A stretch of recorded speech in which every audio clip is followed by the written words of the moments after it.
technologies is equivalent to productivity and profitability of your company, which must be accompanied by moral and ethical corporate business practices. Now, in all these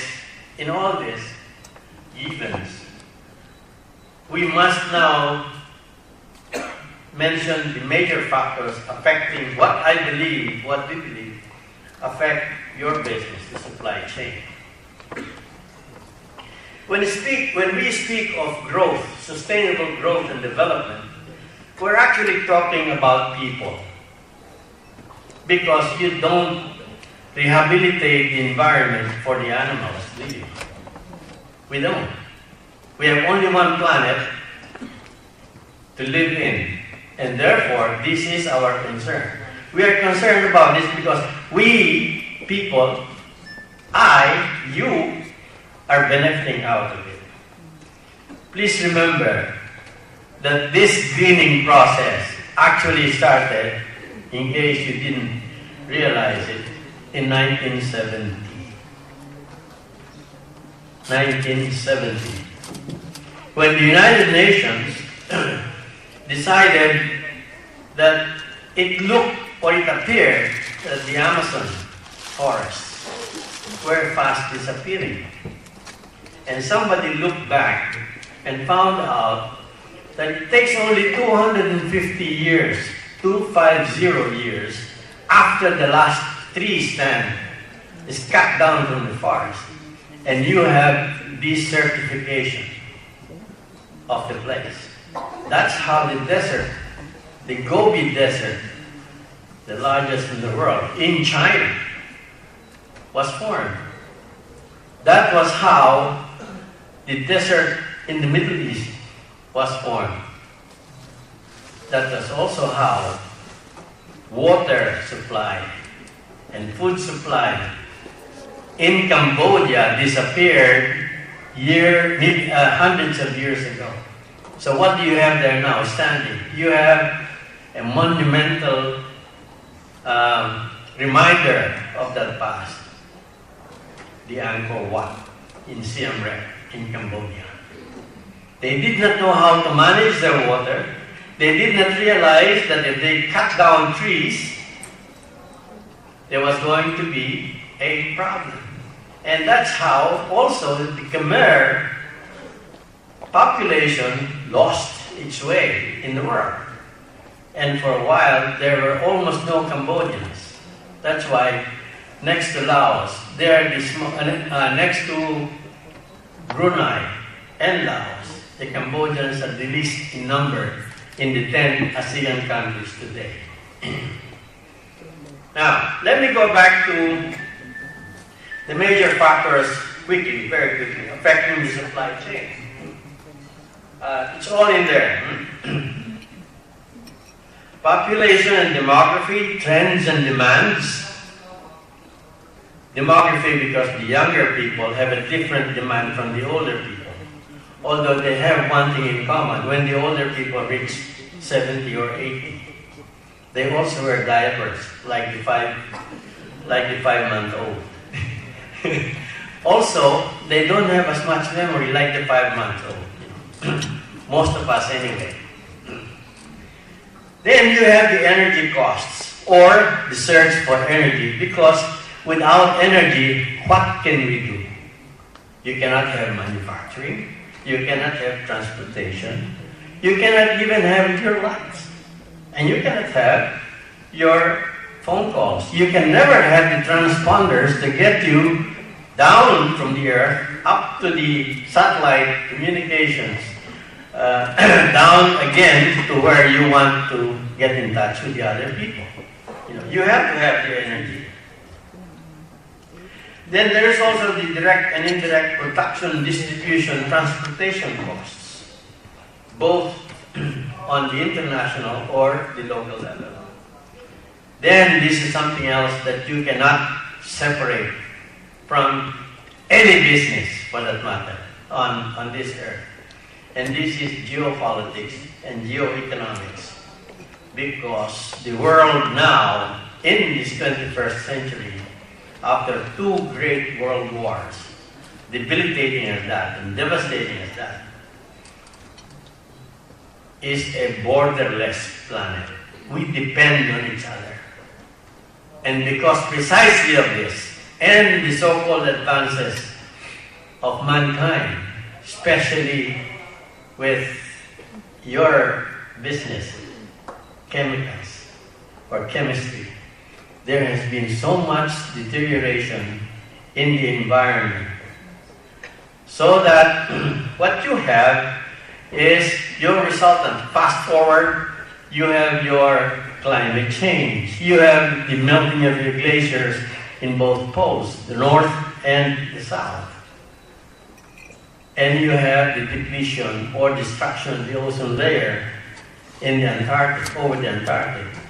And these are all telling effects on the humans, because it causes other derivatives, negative derivatives like skin cancer, like asthma, although it makes the same thing that causes asthma and all those respiratory diseases.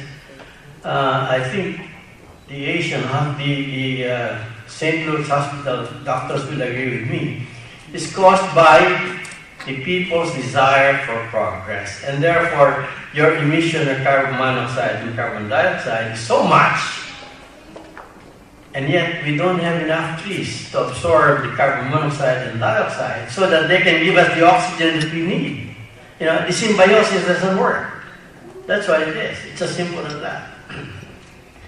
Then, why did I say geopolitics has an effect on the business, especially on the supply chain? It's because the relationship between two countries in this present century, starting after the Second World War, in the last century, was used by countries as a club.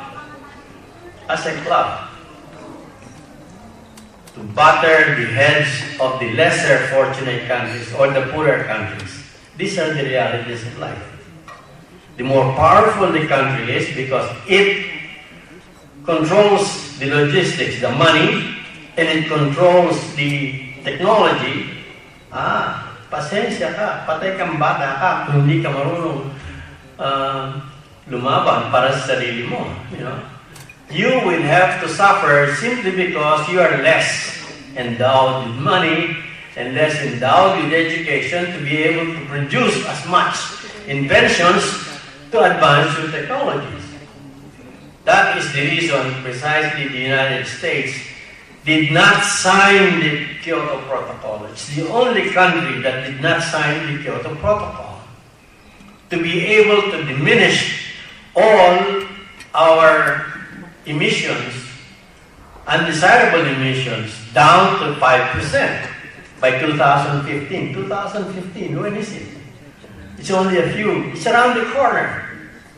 Why? Because the United States does not want or couldn't care less. It's not in their national interest. It's not in their geopolitics to sign the protocol. They say they are advanced technologically and they are going to sell the technologies that will help you poorer countries to realize what you and we, primarily the United States, Americans, want. This is geopolitics. The Chinese have learned it. So they're now copying, they're emulating the American model. And that's where the fun begins. And that's where the Philippines gets caught, because we are less fortunate than these two. Fortunately for us, now, there are other considerations that are going to be at work in those two countries. The other major factor that affects the supply chain is the Filipinos' personal and transactional politics. Let me explain that in a minute. In the Philippines, because of our tradition, our culture, our customs, we have been used to say, ay pare, andyan ka pala. tatakbo ka pala para sa susunod na eleksyon. Maski ano sabihin na sa'yo, basta kung padre ka, boto kita, kampanya kita. And therefore, no matter how much of, pardon the language, ladies, no matter how much of a bullshitter the goddamn politician is, he's going to be supported by his compadre. That is personal politics. The transactional politics comes during the election. Transactional means cash sunduan. Wala kayong cash sunduan, meron kayong cash sunduan. Bakit? Because he's going to bribe the elector, the voter, to vote for him. That's what the political parties are doing every election. And I've seen this since 1950 when I started my job as a correspondent for the Associated Press. The Filipino socio-cultural traditions also work for or against the supply chain business. How is that? In the provinces, especially in the Cordilleras,